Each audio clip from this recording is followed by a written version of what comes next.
you don't know anything going into this. You're learning still as it goes, but man, you were talking earlier about building tension. Yeah. That first 5-6 minutes is so intense, and you have no idea why it is. You're trying to you're trying to figure it out, but man, he's really got you hooked, or at least had me hooked right from that first sequence. Totally agree. And HBO Max just released the first 3 episodes of Tokyo Vice. We're just going to talk about the first one. I've only watched the first one, so I can only talk about the first one. This is a TV series based on Jake Adelstein's, or Jake Adelstein's, I'm not sure how to pronounce that, memoir. And Jake is the first foreigner to ever write for one of Japan's biggest newspapers, which is pretty mind-blowing.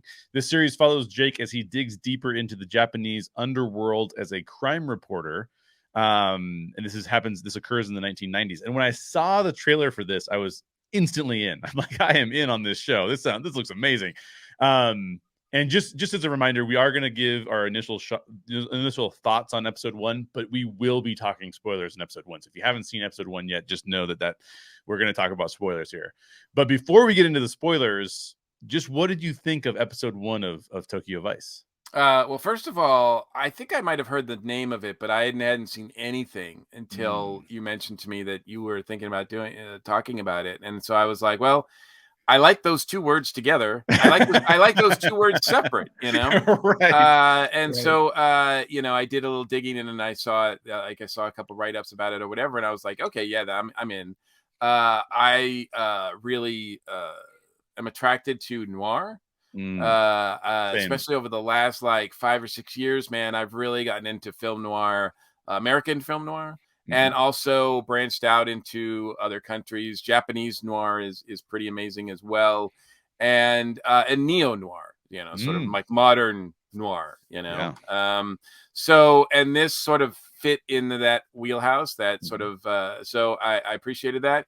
Of course, when I heard the title, I immediately thought of Michael Mann, and of course he is, part of this. I guess they figured they had to, they were going to put this out there, call the man himself, literally, right?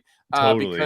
Because I mean, and so yeah, does it have some elements of Miami Vice in it? Maybe a little bit, I think in its storytelling, I did like it enough that I watched episode 2. I had to stop before I watched episode 3 because I'm like, I don't want to get too ahead of things. But right. You'd be able to predict things that I wouldn't know. Yeah, exactly. I'd say something and be like, oh, right.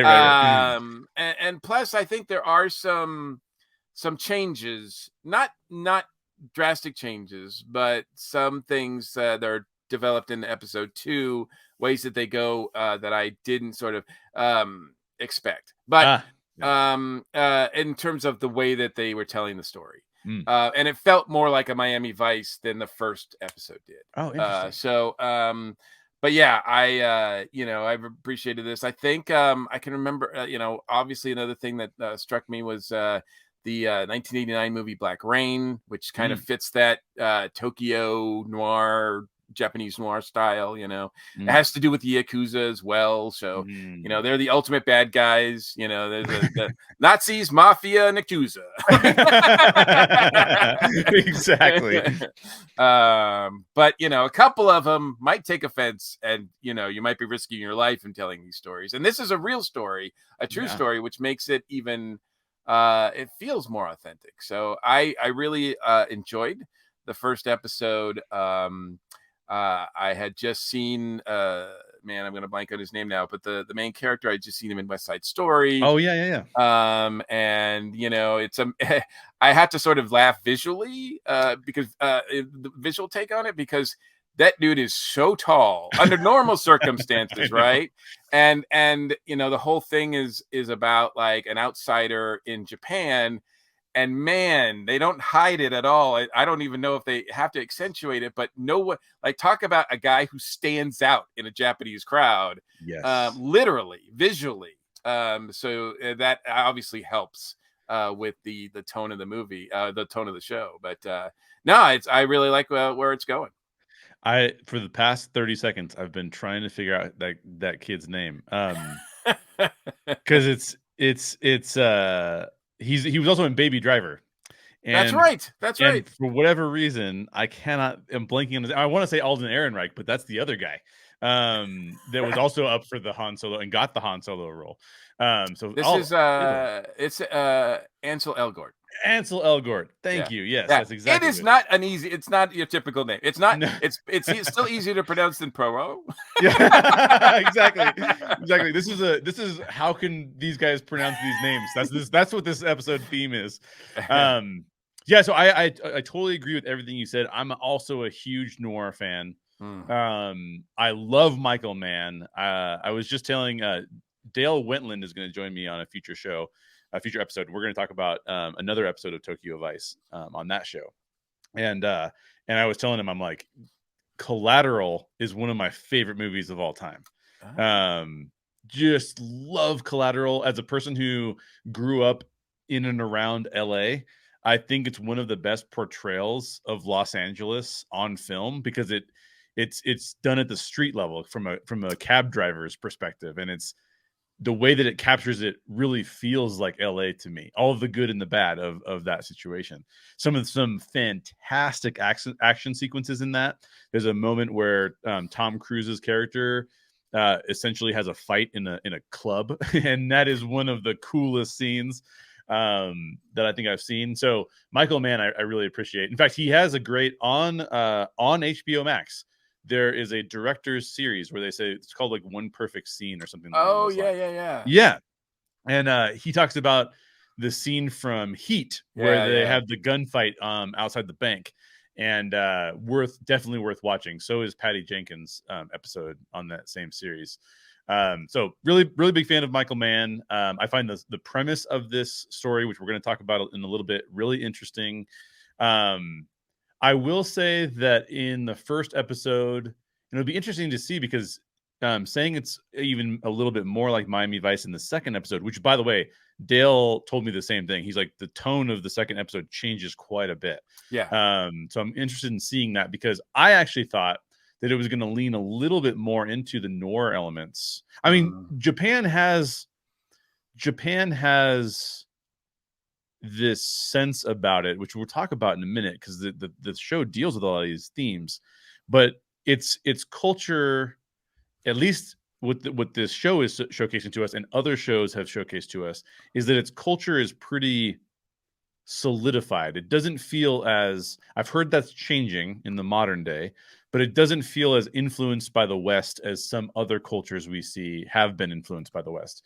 And because of that, I think that sets up a pretty interesting noir vibe, right? Like, so I think that they could lean into that a little bit more, but I wouldn't necessarily say that Miami Vice gives me that same vibe, because Miami Vice kind of gives me more of it's less about it's almost more about the excitement of the area, as opposed to the intimidating aspects of the area. It's like you can take something in Miami Vice and it's like, that would be really, really scary in real life, but it's kind of fun in Miami Vice. You know what I mean? Like, which I'll be interested in seeing, like, how that plays out over the course of this series. Any other thoughts before we dive into this next question and dig a little deeper? We are going to get into spoilers here, so if you haven't seen it yet, just definitely bounce. Yeah, I think I'm ready to go on, because anything else I say may be considered a deeper dive. So yeah, but I will say that I highly recommend episode 1. I think it's really, really compelling. I will say also, to just real quick, if anybody hasn't seen it yet before they turn us off or whatever, it's in my wheelhouse for sure. So I was hooked. But I could understand if people would be watching and be like, wow, nothing really happens. There's not really a lot of excitement, like there's not, like, if you're expecting like a Michael Mann action fight, Miami Vice, the kind of thing, it's not going to give you that in the first episode. Oh, I'm glad you bring that up. Yeah, because it's, I think we're still world building. We're being introduced to the main character, the setting, and everything like that. It's enough to pull me in, but just know that for some people it may be, a slow burn. Actually, I'm really glad you said that because two of the things I brought up are actually not present in episode 1. So I said I really like Michael Mann and then described like a club sequence that was like Exactly. mayhem and then like the heat sequence. But actually, the thing I even like about Michael Mann more than his action sequences, which are phenomenal, are his little moments of giving you a reflection of what that culture could be like, which is why I like Collateral so much about LA. Right. There's literally a scene in Collateral where he had to have just told his cinematographer to start filming because there's a scene where there's a coyote when they're in basically downtown LA or the outskirts of LA. There's a coyote that runs across the street and sort of looks over even at the camera crew. And I can almost guarantee you that they did not like go grab a coyote and say like, we need to put they just shot that coyote running across the street. And that is a quintessential sort of look at this coyote lost in downtown LA, that coyotes do exist there, but the setting is so weird and so off.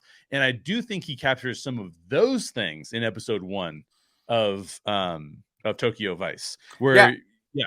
And also the first 5-6 minutes, whatever that first sequence is, you don't know anything going into this. You're learning still as it goes, but man, you were talking earlier about building tension. Yeah. That first 5-6 minutes is so intense.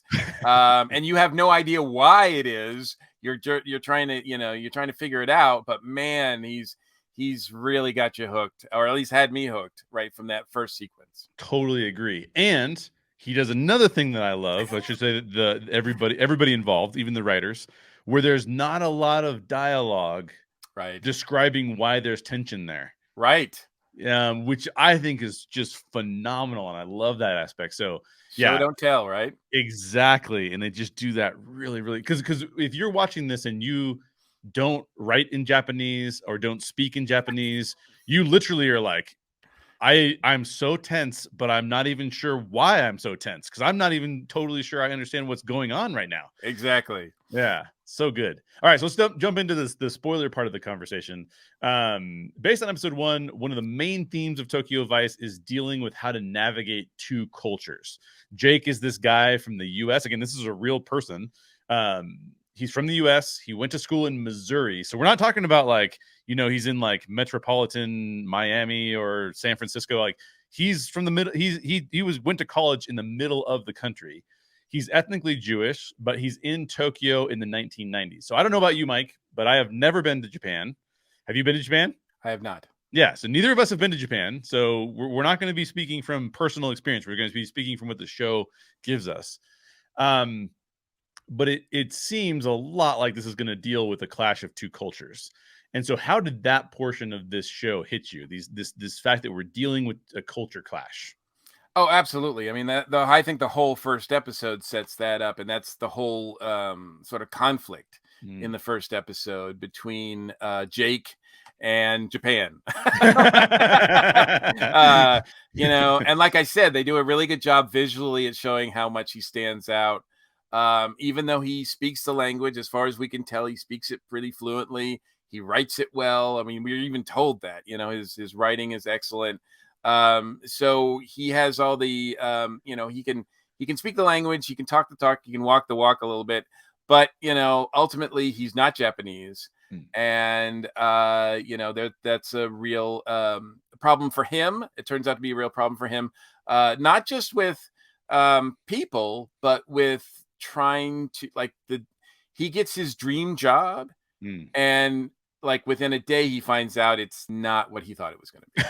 And so we can all, even though now we've never been to Japan, we can all relate to that. Yes. Like so it's instantly relatable. I'd love to go to Japan some point. I've seen a lot of Japanese movies, TV shows, et cetera. I am attracted to their culture, but I was even thinking about this recently, and this sort of evolves around a lot of other Asian countries too. I mean, recently I was watching the Winter Olympics that took place in China, and I have the same feeling about going to China that I would in Japan, is that it's a bit intimidating.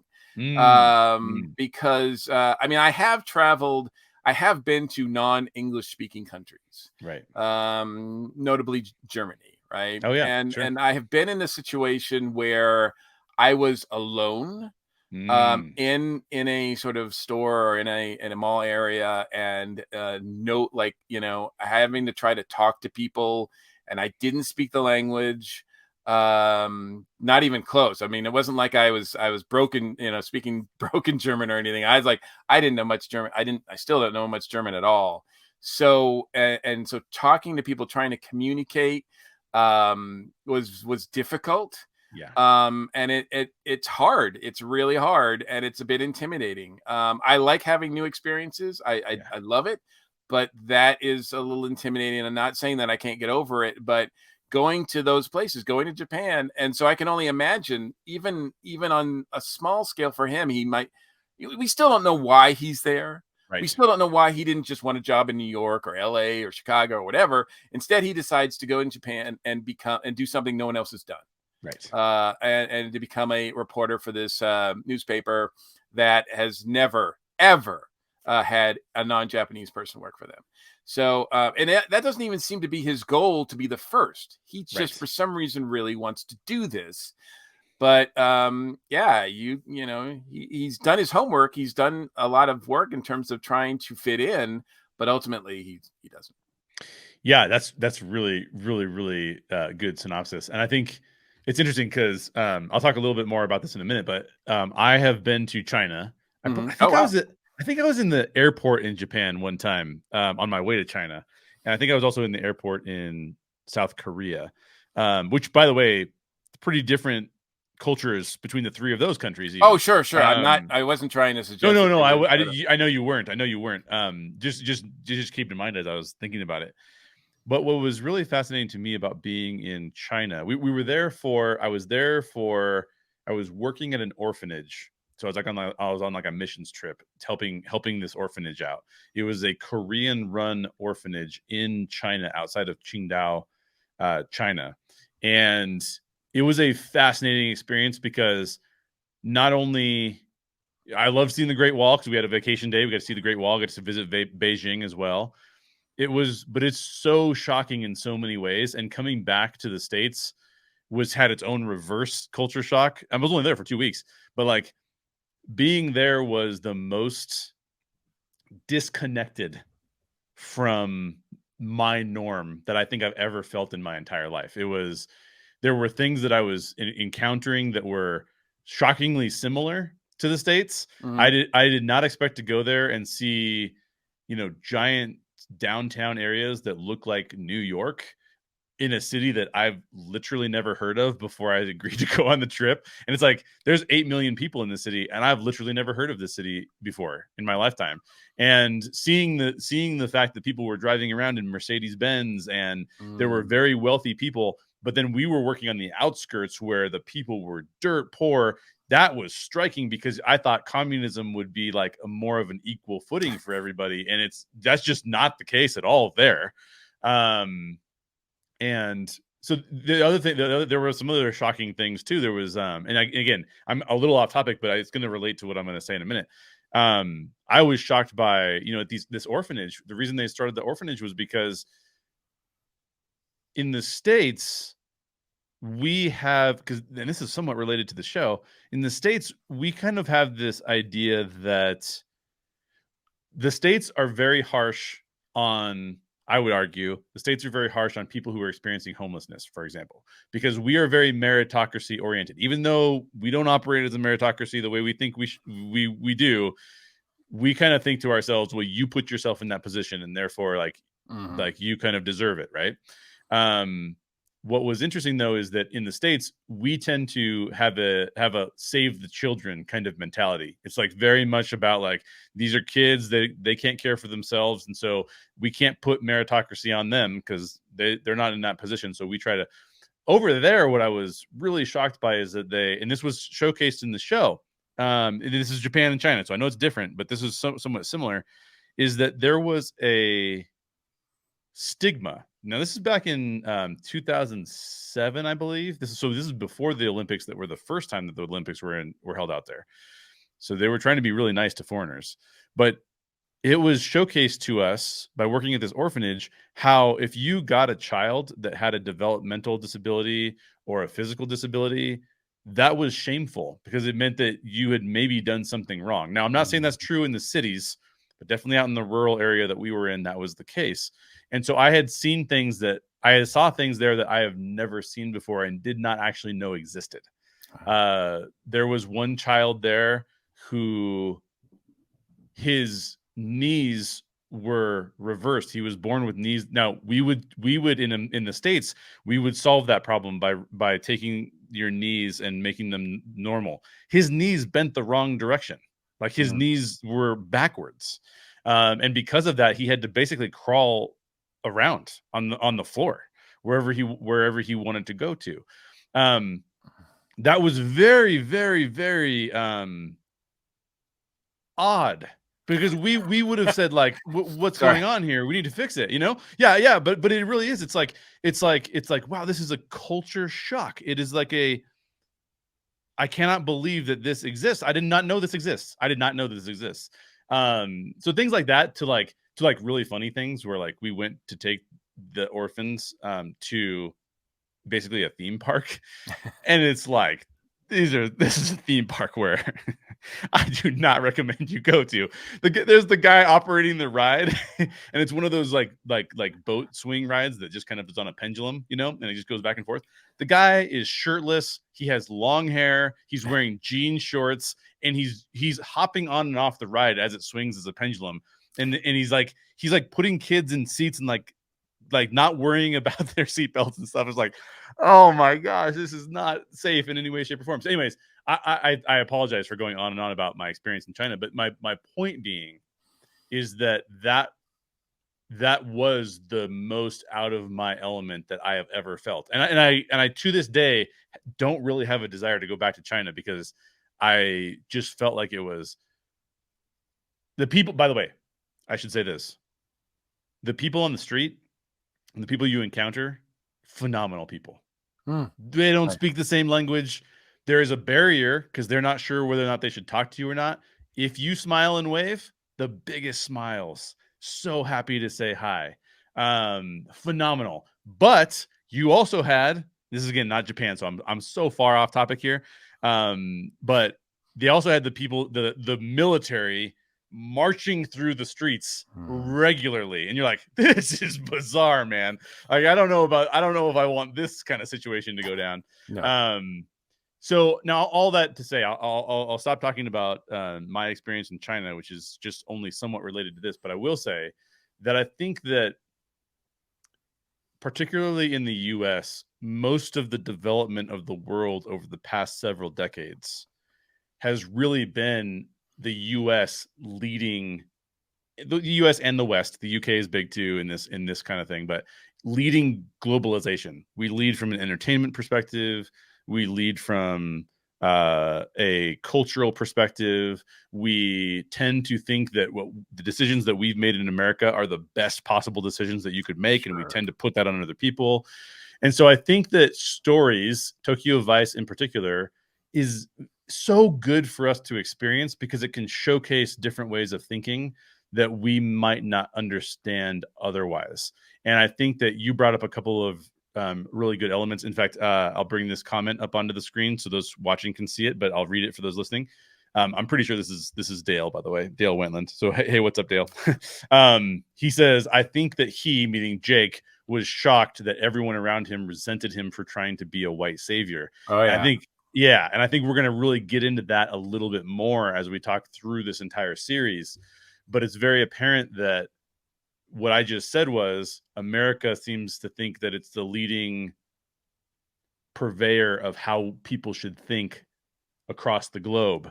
And so Jake is taking that perspective here to Japan, and yet is then facing this feedback that's basically like, we don't think like you do, man. Like this is not a thing. So perfect setup for a conflict between cultures, which I think is really phenomenal. So so let's get back to you, Mike. I've been talking for way too long.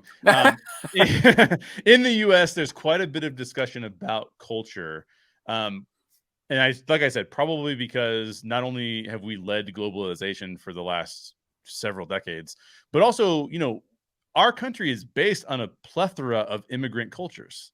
The American culture is essentially an amalgamation of all the other cultures who have come here over the past 200 years, a little over 200 years now. So I'm wondering, from your perspective, this show kind of indicates that Japan has had a very rooted, far more homogenous culture than we have. It's at least suggesting it did in the 1990s, right? So we're looking at this from the perspective of the 1990s, which means that some of the things that we think should be inherent, maybe even that people should have a right to, are not necessarily inherent rights in Japan in the 1990s. So what are some of the differences that stood out to you looking at Tokyo Vice as an example of, and this is a memoir, so we're assuming that some of this is based on actual truth of what Jake encountered. What are some of the things that were really stood out to you as being very different from a value perspective? Well, Japan as a culture, as a society, is much older than the United States. Yep. In a lot of ways, even though this is in the 90s, most of Japan probably still looks at the United States. Most of the rest of the world, Europe, China, etc., think of the United States as the new guy still, like the teenager, right? Right. And yeah, when Jake comes over, not only is he, just Jake trying to get a job in a Japanese newspaper, but he's also an American, which has a lot of baggage to it. Like you said, it's the sort of the savior attitude, the sort of like I mean, they even mentioned cowboys in the first episode. The sort of cowboy atmosphere. The fact that Americans are obnoxious, they think they're always right, they're loud, et cetera, et cetera. But all that aside, culturally, there's also the fact that, I mean, look, it's only been, especially when this is done, it's been less than 50 years since Hiroshima, right? Yeah. Like that. This is a really bad pun, but it's still a dark cloud over Japan. Yes. And it's still there. Yep. That tension is still there between Japanese people and American people, and not just as countries, but even person to person. There's still a lot of resentment. There's still a lot of hard feelings. There's still a lot of just a lot of everything. A lot of guilt in some ways. And that has nothing to do with Jake. I mean, Jake is still young enough that he wasn't part of that at all, and yet he still has to deal with it.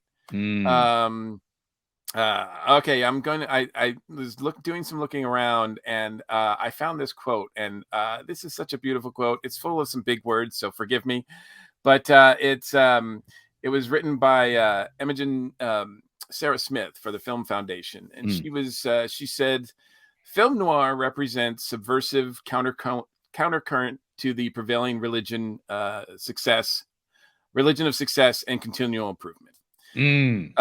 Japanese noir, by contrast, is just one more expression of a cultural tolerance for tragedy."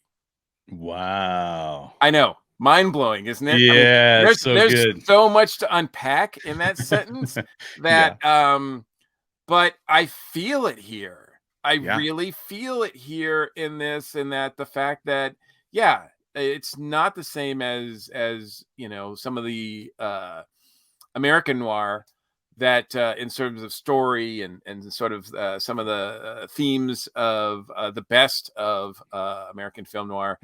But yet this story has a darkness to it, a tragedy, even before we're starting to talk about people being murdered. Yeah. A tragedy that seems inherent in their culture. I think, we see that even in the Tokyo, the Toko Godzilla movies. There's that. I mean, it's there's been so much made about it, but it's there. The whole atomic war, bomb thing is so prevalent, and the feelings are still there. Mhm. And you know, so setting aside all other cultural things, which I'm sure we can talk more about as well, there's just that feeling of separation there that even from day one, before you even say howdy, Yeah. you've gotta work through. Yeah. Yeah. Totally. Yeah, that was great. That's phenomenal quote. And I think too, like just to bring up some of the specifics that I think we saw in the show too, besides some of the things that you've said, which I think that the bringing about the tragedy aspect of it is phenomenal because I think that's definitely there.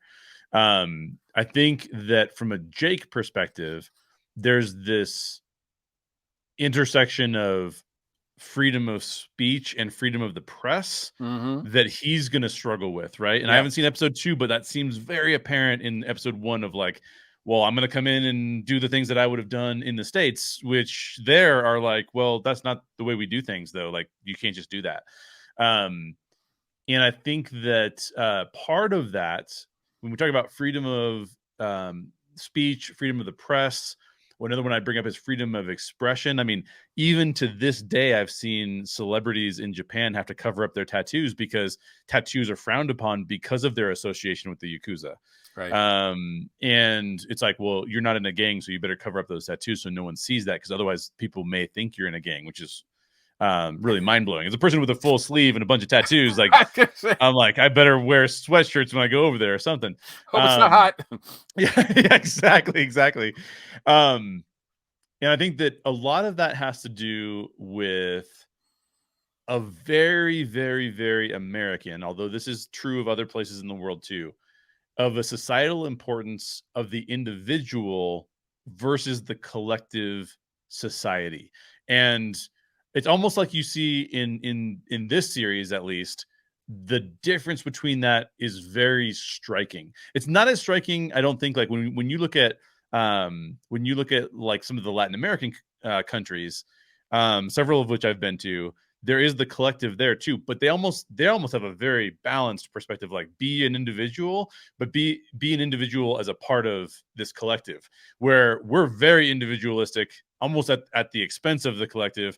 And in Japan, what they're showing us is the collective is the main thing. And if you're too individualistic, we actually don't want you doing that. Like you should be a part of what's going on. And I think the US then awards people for being different. Whereas here, it looks like they're not, like you would be ostracized for being different. And when I say that, it's different by choice too. Like I'm not saying like the US is the people in the US would be choosing to be different. I'm gonna get sleeve because I want to be unique and I want my sleeve to be unique. As opposed to here where it's like, no, you shouldn't be as unique. Even the Yakuza, we see the ceremony in episode 1, where even the Yakuza value the Yakuza's collective societal norms, right? Like, and they have a whole ritual that they do. We don't have a lot of those same rituals in the US because in the US we value that, again, that individualism. So I think this is a fantastic setup. I got one more question for us though to kind of dig even deeper into this.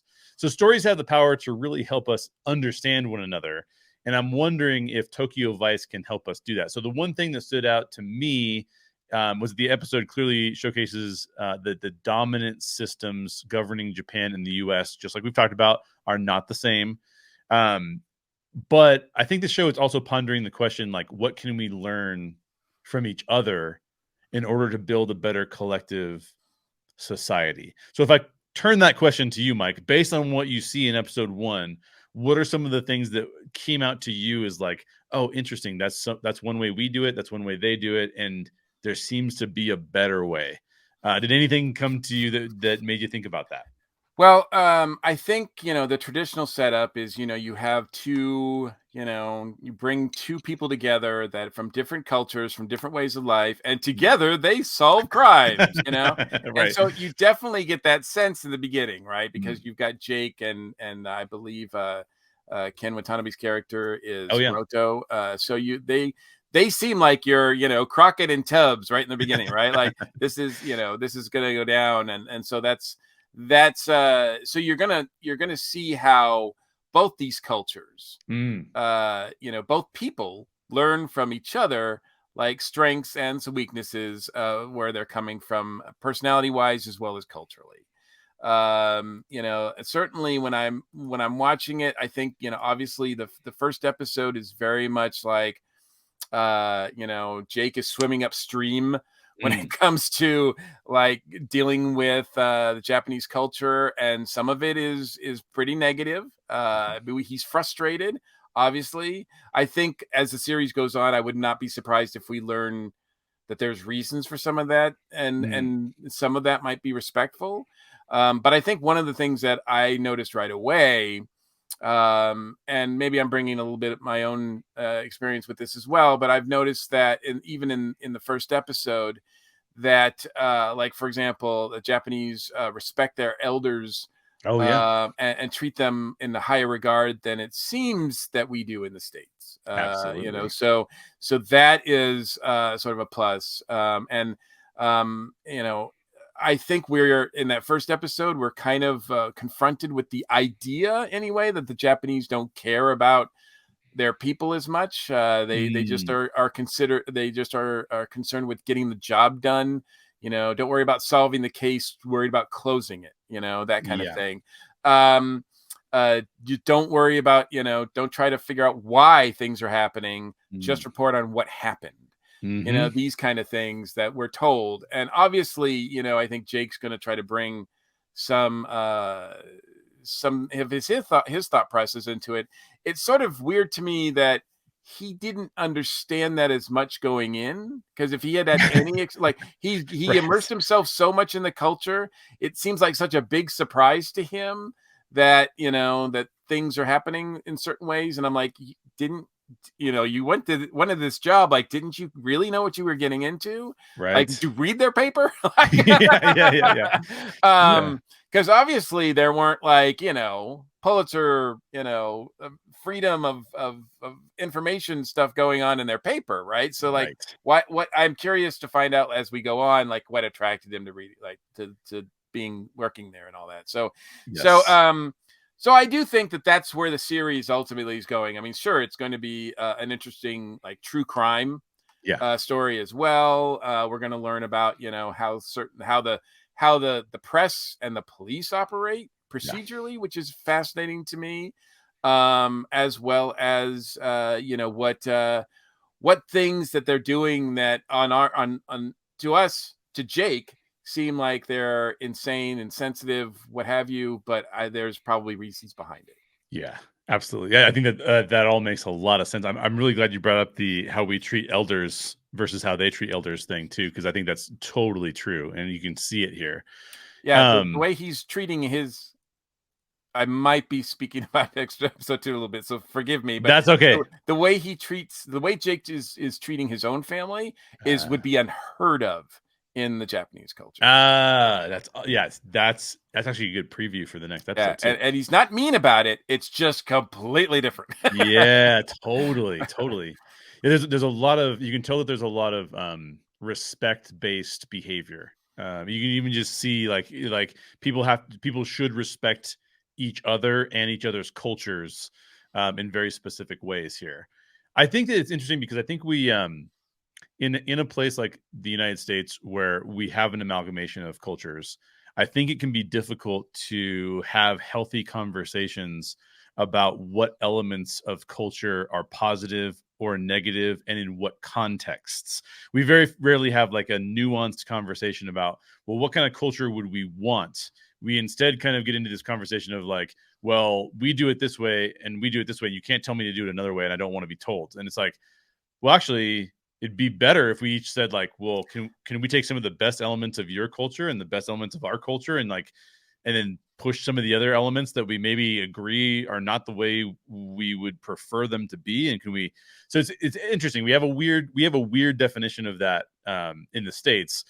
But this show, it seems like it's going to tackle some of those things head on in terms of how Japan does it versus how America does it and which way, because I think that there are some I think you could make a case that, and this is probably not true across the board, but I think you could make a case that some of a society's biggest problems are its strengths taken too far. And I Yeah. do think that that is showcased on both sides, the US side and the Japanese side, in this particular show. If you have a society that's focused only on order and principle and going along with the norm, then any deviation from that norm can result in this massive amount of shame. And we saw that in the husband who was Hmm. unable to pay the debt, and he thought that the best way out of that debt was to literally set himself on fire and kill himself because of the shame. And yet we would say in the States, we would have somebody say, I'm in debt, but I read the book, like give no F's. And so therefore I don't give any F's, and I don't care if I owe you money. I'm just going to do whatever I want to anyways. I mean, talk about the farthest ends of the spectrum that you could possibly be on. Like, my debt is so shameful that I have to kill myself, versus my debt really doesn't matter. And if I've screwed other people out of money, like, that's their problem, not my problem. I mean, like, those are two, like, diametrically opposed viewpoints that seem like we could talk about what a middle ground would look like in a healthy way. And we could learn a lot from each other in that conversation. And I think we're going to go there in this show. I think it's going to start to, and you've probably seen more of this in episode 2 than I have, since I haven't seen it yet. But, we kind of have an indication that this show is being set up, that Jake is going to uncover some things that then the Japanese people are exposed to in a very healthy way. But, I think that there's this tension between, we have order and efficiency. I mean, look at that newspaper. It is full of order and they are insanely efficient. Right. And yet there's not much innovation. And so Jake's coming in and saying, like, well, I'm going to push you to innovate because there's stories that we need to tell that we're not telling. And you could make an argument. I think I'm going to get into this probably in future episodes, because I haven't seen enough of the series yet to make this determination. But I think you could argue that, like, in the US today, one of the things that we see in media is a lot of innovation without as much ordered cross-checking. What should we really be reporting right now? What should we not be? What's true? What's false? Be first to market with the story as opposed to the best to market with the story. And that can start to feel like, okay, if this is what's happening in Japan in the 90s, and this is what's happening in the US in journalism currently, what can we learn from each other about how to do this better? Because we need those stories, but we also don't want to just become purveyors of clicks, right? Like, I just need to get the clicks. I don't care what I report on. Whereas in Japan, it's like, no. We give the people what we want to give them as opposed to what they want, which drives the clicks. And so it's just like this interesting dichotomy that I think would be something to really wrestle with in the modern day, even for us and our culture and what we're kind of into. Any other thoughts about the show at all, Mike? Well, like I said, I did enjoy episode 2, and for those people who, like I said, may feel like episode 1 was a little bit of a slow burn, I will also offer this preview. Yeah. Many of the first episode is very Jake centric. As a matter of fact, I don't think there's any shots that don't have Yeah. from Jake's perspective, right? Right. Episode 2 opens it up to the cast. Like, so a lot of the characters that you meet in episode 1, you will follow their story and start to follow their stories in episode 2. Oh, very cool. So it broadens out a lot. I find that really interesting as well. So it's getting better. Not to say that it was bad to begin with, but I really excited about watching more of this show. And I'm the fact that it was based on a true story, of course, means that we should probably already know the outcome. But like, I didn't read that true crime story, so I don't really know the outcome, and I'm gonna remain ignorant, and then maybe I'll read it afterwards. So yeah, that sounds like a great idea.